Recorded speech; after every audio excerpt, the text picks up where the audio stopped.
About 50% of cloud-native environments rely on one piece of software.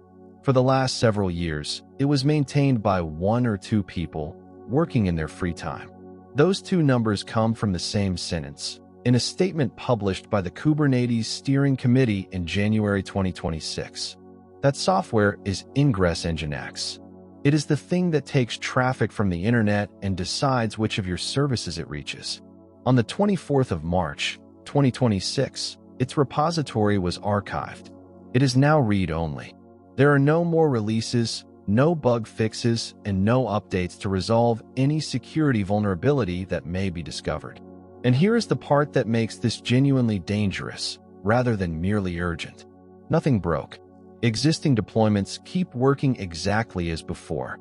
As the statement puts it, unless you proactively check, you may not know you are affected until you are compromised. So a lot of teams did the sensible thing. They ran the official migration tool, pointed it at their cluster, and it produced Gateway API configuration. Success. This video is about what that tool did not tell you, because it converts over 30 of the common settings, and it is genuinely good at that. But there are 3 separate classes of thing it leaves behind, and only one of them shows up as a warning. The second class is invisible because the tool has no code for it at all. And the third class is invisible to any audit you could possibly run, because those settings were never in your configuration in the first place. That third class is the one that takes sites down. We will get there. Let us be precise about the timeline, because most of the coverage of this was written while it was still in the future. In November 2025, the Kubernetes project announced the retirement. The wording was blunt. Best effort maintenance would continue until March 2026, and afterward there would be no further releases, no bug fixes, and no updates to resolve any security vulnerabilities that may be discovered. The plan was to move the repository to a retired organization on the 31st of March. In practice, it was archived on the 24th.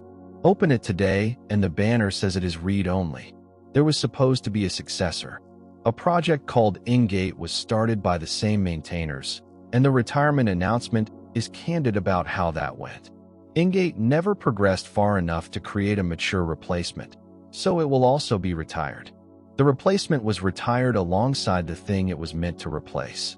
What survives is the reason this is a slow emergency rather than a fast one. Existing deployments continue to function, and the installation artifacts stay available. Your cluster did not notice. Your controller is still routing traffic right now, on the same version it was running in March, and it will keep doing that indefinitely. It is simply never going to be patched again. To find out whether this applies to you, the statement prints a single command that lists any pods belonging to ingress-nginx across every namespace. It is on screen now. Run it with cluster administrator permissions. If it returns rows, this video is about your cluster. The official migration path is a tool called ingress2gateway, maintained by the Kubernetes Networking Special Interest Group. It reads your existing configuration and emits the Gateway API equivalent. It is worth being fair about how much better it got. Before its 1.0 release, it supported exactly 3 of the ingress-nginx settings. 3. In the 1.0 release, published in March 2026, that number became over 30 common annotations, covering cross-origin sharing, backend transport security, regular expression matching, and path rewriting. That is a real achievement, and if your setup is ordinary, the tool will do most of your work. The provider documentation groups what it handles into 12 areas, from canary releases and rewrites through to timeouts, body size, and pass-through. But read the release post carefully, and the authors are unusually honest for a tool announcement. Migration, they write, is not a one-click affair. And then the sentence that this entire video hangs on. Surfacing subtleties and untranslatable behavior is as important as translating supported configuration. They are telling you, in the announcement, that the interesting part is the part it cannot do. So let us go through what it cannot do, in 3 tiers, from the one that shouts to the one that is completely silent. Tier 1 is the polite tier. These are settings the tool recognizes and deliberately does not convert. The provider's own documentation marks 7 of them with the same phrase, word for word, recognized, but not converted. 2 of them are canary rules, the ones that split traffic by a header pattern or by a cookie. If you do progressive rollouts by cookie, that logic does not come across. 2 of them are proxy redirect rules, the from and the to, which rewrite the location header on a redirect coming back from your backend. 1 is custom headers. The last 2 are transport security settings, the verification depth, and the permitted protocol versions. Now, the good news about Tier 1 is that it behaves exactly as you would want. The tool sees the setting, understands it, and reports that it did not carry it over. You get told. There is one more in this tier that deserves its own moment, because it is the single most common real-world pattern in the whole list. The rewrite target setting is supported, but capture group references inside it, the $1, $2 style back references, are not supported, and the documentation says they will be flagged. If you have ever written a rewrite that strips a path prefix and passes the rest through, you almost certainly used a capture group. That is the standard way to do it. So the most ordinary rewrite in the ecosystem lands in the not supported column, and you have to rebuild it by hand with a path filter. Tier 1 is fine. Tier 1 is a to-do list. Read the warnings and work through them. Tier 2 is different, and it is the one people miss because absence does not generate a warning. There are whole categories of ingress-nginx configuration that do not appear anywhere in the migration tool. Not marked unsupported, not flagged. There is simply no code for them. The first category is external authentication, the settings that send every request to an external service to be authorized before it reaches your backend, the authentication address, the sign and redirect, the authentication type, and the client certificate secret. Search the tool for any of them, and you get nothing back. If you protect an internal dashboard by putting an authentication check in front of it at the ingress, that protection does not travel. And this is the one to be careful about, because the failure mode is not an error. The route works. It just is not authenticated anymore. The second category is snippets. These let you paste raw configuration directly into the generated server config, and they were a large part of why the project became unmaintainable in the first place. The retirement announcement calls out arbitrary configuration directives as a design decision that became a security problem.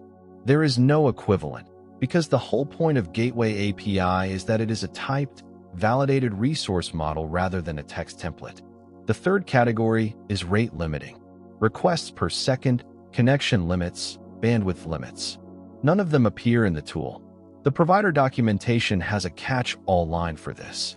If you are reliant on any annotations not listed above, it says, please open an issue. That is honest.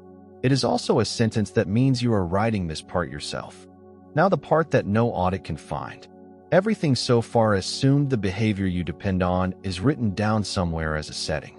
Tier 3 is the behavior ingress-nginx gave you that you never asked for, and therefore never wrote down. In February 2026, the Kubernetes blog published a post listing 5 surprising behaviors to know before you migrate. Every one of them is a live outage risk, and none of them will appear in any inventory of your settings. Start with regular expressions. When you turn on regular expression matching in ingress-nginx, the matches are prefix-based and case-insensitive. So a pattern meant to match 3 capital letters also matches a lowercase path and matches anything that merely starts with it. In Gateway API, the popular implementations built on Envoy do a full, case-sensitive match. Move the pattern across unchanged and traffic that used to arrive starts returning 404. The second is worse.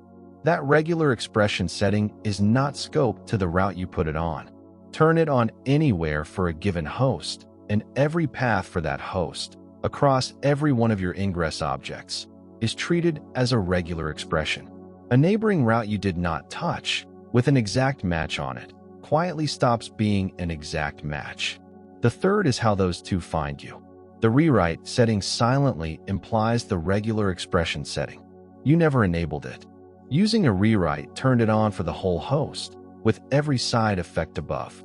The fourth is trailing slashes. If a request arrives without one, ingress-nginx sends back a 301 redirect to the same path with the slash added, invisibly.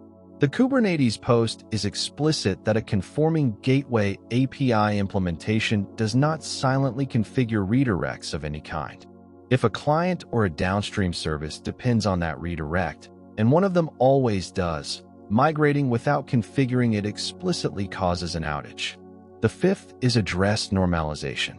Ingress-nginx cleans up paths before matching them, collapsing doubled slashes and resolving the dot and double dot segments. Most gateway API implementations normalize by default, so this one is usually fine.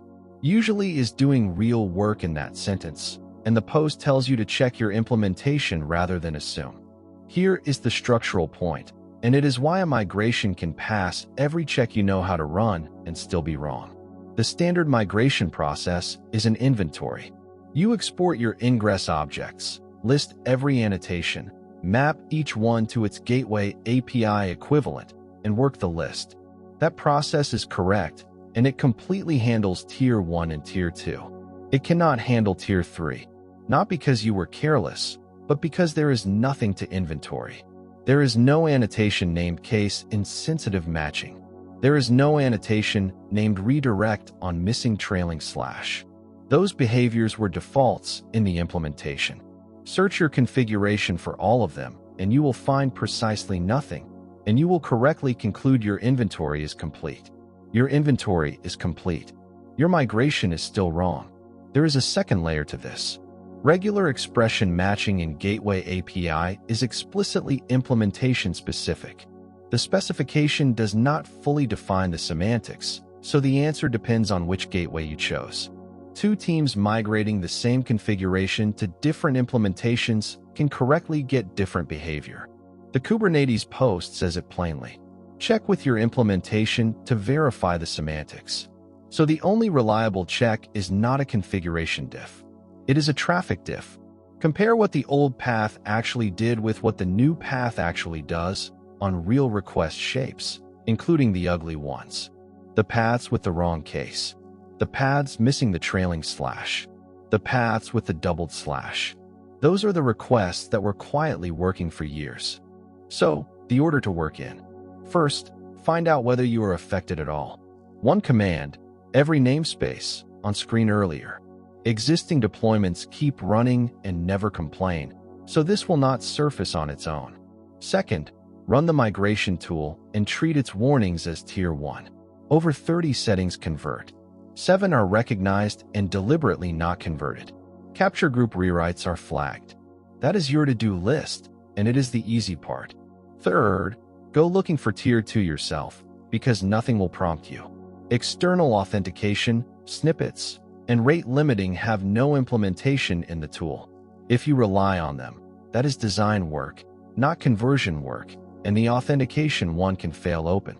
Fourth, and this is what separates a migration that works from a migration that is correct, test the behaviors nobody wrote down. Wrong case. Missing trailing slash. Doubled slashes. A path that only ever matched because a rewrite on a different route silently turned regular expressions on for the whole host. The software is archived. It still works, and it will keep working, and that is exactly the problem, because nothing is going to force this onto your schedule. The Kubernetes statement is blunt. None of the available alternatives are direct drop in replacements. This will require planning and engineering time. The hard part was never the conversion. The tool does that. The hard part is the small, boring list of things that were true about your traffic that nobody ever wrote down. For more content, please like and subscribe.